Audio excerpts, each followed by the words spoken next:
Physics में useful हो सकते हैं। जैसे एक आंकिक प्रश्न है कि 5 सेंटीमीटर लंबा कोई बिंब मतलब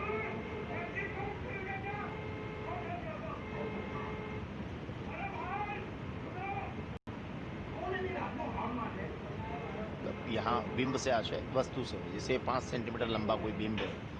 मैं एक्चुअली इसका डायग्राम भी बना रहा हूँ। तो 5 सेंटीमीटर लंबा कोई बिंब है जो 10 सेंटीमीटर फोकस दूरी के अभिसारी लेंस मतलब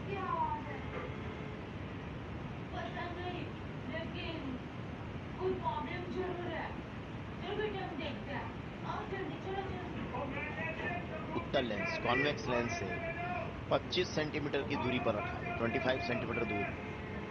ठीक है ना। देखिए, तो प्रतिबिंब की स्थिति, साइज और प्रकृति ज्ञात करो। तो मैंने सबसे पहले क्या किया, इसको समझने के लिए एक उत्तल लेंस बनाया है और उत्तल लेंस बनाकर उसकी फोकस दूरी को मैंने 10 सेंटीमीटर लिख दिया। ध्यान रखिएगा कि जो अभिसारी लेंस या कॉन्वेक्स लेंस या उत्तल लेंस होता है उसकी फोकस दूरी धनात्मक होती है। तो आप F को इधर राइट साइड में उसके लिखकर +10 सेंटीमीटर लिख दीजिएगा। फिर उसके बाद में लिखा है कि जो बिंब है या वस्तु है वो 25 सेंटीमीटर दूर रखी है। तो हमेशा ध्यान रखिएगा कि वस्तु को हमें लेफ्ट साइड में रखना है और उसकी दूरी हमेशा ऋणात्मक होगी। तो यहाँ ये 10, 10, 20 और ये 25 सेंटीमीटर पर आप यहाँ वस्तु को रख दीजिए। तो वस्तु की दूरी हमारी हो जाएगी नेगेटिव, क्योंकि ये लेंस के बाईं ओर है। तो बाईं ओर की दूरियाँ ऋणात्मक और दाहिनी ओर की दूरियाँ धनात्मक, मतलब लेफ्ट साइड में सारी नेगेटिव और राइट साइड में सारी पॉजिटिव। ये आप चिन्ह परिपाटी से ध्यान रखिएगा। और ये जो मुख्य अक्ष है इसके ऊपर पॉजिटिव और इसके अगर कोई नीचे आता है तो वो नेगेटिव है। तो प्रतिबिंब की स्थिति, साइज और प्रकृति सारा हमें ज्ञात करना है। तो चलिए अब हम इसका प्रतिबिंब बनाने का प्रयास करेंगे। तो लेंस का जो हमारा फार्मूला है हम उसका यूज़ करेंगे, हमारे लेंस सूत्र का। तो देखिए, ये इसका प्रतिबिंब कहाँ बन रहा होगा, इसको अगर हम चेक करें तो एक प्रकाश की किरण मुख्य अक्ष के समांतर आई और लेंस से अपवर्तन के बाद वो फोकस से होकर क्या होगा, निकल जाएगी। तो इस तरह से वो फोकस से होकर गुजर जाएगी। और एक और प्रकाश की किरण जो है वो प्रकाश केंद्र से आएगी और वो सीधी निकल जाएगी। तो दूसरी ये सीधी निकल गई और ये प्रतिबिंब यहाँ कहीं इस जगह बनाए, देखिए यहाँ ये उल्टा। तो इस तरह से हमें प्रतिबिंब प्राप्त हो रहा है। तो ये जो प्रतिबिंब हमें प्राप्त हो रहा है ये यहाँ प्राप्त हो रहा है, इसके बारे में हमें अपनी जानकारी लेना है। तो जो लेंस का फार्मूला वो है 1/f = 1/v - 1/u। यहाँ f क्या है, फोकस दूरी है, v क्या है, प्रतिबिंब की दूरी है, और u क्या है, बिंब की दूरी या वस्तु की दूरी। ओके, तो अभी हमारे पास इन तीनों में से क्या क्या दिया हुआ है। तो हमारे पास में देखिए एक तो u दिया हुआ है -25 सेंटीमीटर, मतलब वस्तु की दूरी या बिंब की दूरी जो है -25 सेंटीमीटर है। ठीक है। एक हमें फोकस दूरी दिया है f इस उत्तल लेंस की, वो है +10 सेंटीमीटर। तो ये f के प्लेस पर +10 सेंटीमीटर लिख देंगे। तो हमें v निकालना है, मतलब प्रतिबिंब की दूरी, और प्रतिबिंब ये यहाँ इस जगह बन रहा है तो इसकी दूरी हम कैलकुलेट कर लेंगे इस फार्मूला में वैल्यू पुट करके। तो चलिए वैल्यू पुट करना है। और ध्यान रखिए कि जो भी मान आप रखेंगे वो आपको चिन्ह सहित रखना है, और जो मान अज्ञात है, जैसे यहाँ पर v का मान निकालना है तो हम इसको केवल v ही रख कर चलेंगे। अंत में जब वैल्यू आएगी तो इसका मान जो है चिन्ह सहित आएगा। जैसे कि मान लीजिए यहाँ पर v जो है ये इस लेंस के राइट साइड में है, मतलब दाहिनी ओर है, तो ये प्लस में वैल्यू आने वाली है, v का मान प्लस में आने वाला है, वो अपने आप आएगा, आपको लेकर नहीं चलना है उसको। तो चलिए अब आप यहाँ तो आप केवल v लेकर ही चलेंगे। तो f के प्लेस पर +10 लिख दीजिए, u के प्लेस पर -25। तो चलिए वैल्यू पुट कर दीजिए। तो ये हो गया 1/10 = 1/v - 1/-25। ठीक है, क्लियर। अब ये माइनस और माइनस यहाँ आपका प्लस बन रहा है, तो 1/10 हो जाएगा 1/v + 1/25। ये 1/25 को आप उस साइड दे दीजिए, तो 1/10 - 1/25 हो जाएगा 1/v। क्योंकि हमें v की वैल्यू निकालना है तो हमें 1/v को एक तरफ रखना ही है। तो ये 1/10 - 1/25 = 1/v हो गया। अब ये 10 और 25 का आप यहाँ जो है 1/10 - 1/25 है, तो ये आप LCM लेंगे तो यहाँ आपका 10 और 25 के लिए हो जाएगा 50। ठीक है ना।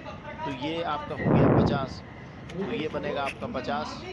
और देखिए 10 और 25 का यहाँ LCM आपने लिया तो ये 50 बना, और 50 में आपने 10 का भाग लगाया तो 5 बार गया, 5 में 1 का गुणा करेंगे तो 5 हो जाएगा। देखिए ये 10 और 25 का एलसीएम 50 हुआ। ओके, 50 में 10 से डिवीजन करा, 10 का भाग लगाया तो कितना आएगा, 5 आएगा, 5 आएगा, और 5 में 1 का मल्टीप्लाई करेंगे तो 5 हो जाएगा, 5 1 जा 5 माइनस 50 में 25 का डिवीजन, 25 में 50 में 25 का, तो ये आएगा 2, 2 में 1 का मल्टीप्लिकेशन करेंगे, 2 1 जा 2 हो जाएगा, 2 एकम 2, ठीक है। तो ये हो जाएगा 5 माइनस 2/50 इज इक्वल टू 1/। इसका एक सरल तरीका ये भी है कि आप नीचे नीचे की संख्याओं का गुणा कर दीजिए, 10 और 25 का, इसका इधर कर दीजिए, इसका इधर कर दीजिए, तब भी बाद में रिजल्ट इसी की समान आएगा। चलिए अब 5 में से 2 गया तो कितना बचेगा, 5 minus 2 is equal to 3, 3/50 is equal to 1/v, ठीक है। और इसको पलट दीजिए तो ये हो जाएगा v इज इक्वल टू 50/3, और 50/3 की वैल्यू आपकी आएगी 16.66 सेंटीमीटर प्लस का। तो ये यहाँ से 16.66 सेंटीमीटर दूर है। देखिए ये एक 10 का निशान है और ये एक 10, तो 20 से पहले है, तो 16.66 सेंटीमीटर इसका जो वैल्यू है वो आया। तो इस तरह से ये जो दूरी हमारी निकल कर आई है, ये आई है 16.66 सेंटीमीटर धनात्मक, ठीक है ना। तो ये अब हमें पता चल गया कि ये जो प्रतिबिंब है उसकी जो दूरी है वो 16.66 सेंटीमीटर दूर है। चलिए आगे अब हम प्रतिबिंब की स्थिति, साइज और प्रकृति के बारे में थोड़ा सा और अध्ययन कर लेते हैं कि वो क्या बन के आने वाला है। यहाँ हमको पता चल गया कि ये प्रतिबिंब जो है वो किधर बन रहा है, लेंस के दाहिनी ओर बन रहा है, ठीक है।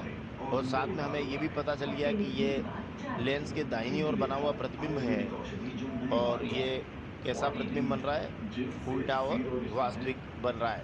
अगर यहाँ से और क्लियर नहीं हो रहा है तो और थोड़ा सा आगे बढ़ जाते हैं, ठीक है ना। तो यहाँ से हम और आगे बढ़ते हुए इसका रेखिक आवर्धन निकाल लेते हैं, लीनियर मैग्निफिकेशन निकालते हैं। तो रेखिक आवर्धन में हमारा जो फार्मूला है वो है m is equal to I/O is equal to V/U। तो ये लीनियर मैग्निफिकेशन है। I मतलब ये प्रतिबिंब की लंबाई, और O मतलब बिंब की लंबाई या वस्तु की लंबाई होती है, is equal to V/U। V अभी चर्चा कर चुके हैं, प्रतिबिंब की दूरी, और U है वस्तु की दूरी। तो यहाँ हम वैल्यू पुट करेंगे, तो वैल्यू पुट करेंगे तो देखिए I/O is equal to V के प्लेस पर 50/3 लिख दीजिएगा, ज़्यादा सुविधाजनक होगा दशमलव की जगह। तो 50/3 और U के प्लेस पर -25 लिखा आपने। यहाँ से आप I निकाल लेंगे, I मतलब प्रतिबिंब की लंबाई, प्रतिबिंब की लंबाई। देखिए क्या किया हमने, ये देखिए I/O is equal to V/U। I के प्लेस पर I है, O के प्लेस पर 5 सेंटीमीटर, क्योंकि बिंब की जो लंबाई है वो +5 है, ये 5, और इज इक्वल टू V की वैल्यू, तो V की वैल्यू 50/3 और U की वैल्यू -25। चिन्ह सहित आपको मान रखना है, केवल जो अज्ञात पद है उसको वैसा का वैसा लिखना है। तो यहाँ से आप जब इसको आगे बढ़ाएंगे तो ये होगा I/5 इज इक्वल टू, और ये आपका 25 में 3 का मल्टीप्लिकेशन किया तो -75। तो I/5 इज इक्वल टू 50/-75, ठीक है। अब ये हो गया I/5 इज इक्वल टू, ये देखिए 25 से इसको काटेंगे हम, तो ये 2 बार और ये 3 बार, तो 25 दूना 50 और 25 तिया 75। तो I/5 इज इक्वल टू 2/-3, और ये आपका जो I की वैल्यू है ये हो जाएगा 10/-3। देखिए 5 2 जा 10, 10/-3, और ये I की जो लंबाई होगी वो होगी -3.33 सेंटीमीटर। तो ये जो लंबाई है ये है -3.33 सेंटीमीटर यहाँ। तो ये -3.33 सेंटीमीटर इसकी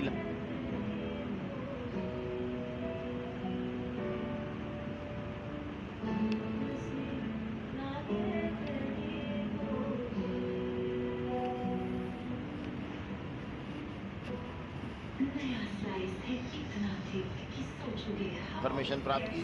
जब आप इस तरह से डायग्राम वगैरह बना लेते हैं, चित्र बनाते हैं, तो आपको एक बड़ी अच्छी समझ इसकी प्राप्त होती है। चलिए आगे और न्यूमेरिकल ले लेते हैं।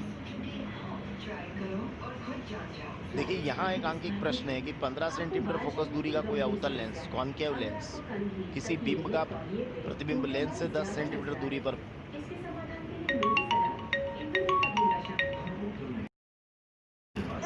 हेलो।